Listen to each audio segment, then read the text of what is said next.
আজকে আবারও নিয়ে আসলাম মাছের বাজার। আর এই যে দেখেন কত বড় একটা পাঙ্গাস মাছ নিয়ে আসছে। আর পাঙ্গাস মাছটা ভিডিওতে যেমনই দেখা সাইজে কিন্তু অনেকটাই বড়।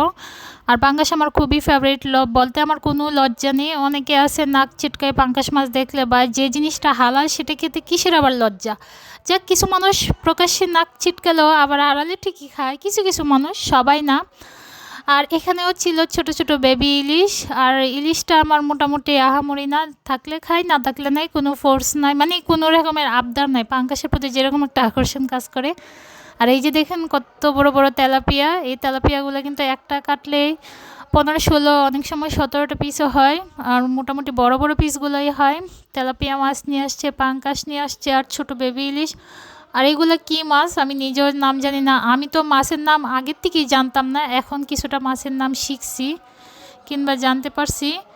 আর এখানে ছিল একটা রুই মাছ। রুই মাছটা এমনি দেখতে, রুই মাছ না কালীবাউস আমি জানি না, দেখতে যেমনই হোক সাইজে কিন্তু বড় ছিল। পাঙ্গাসের পাশে দাঁড় করানোর কারণে একদম ছোট লাগতেছিল।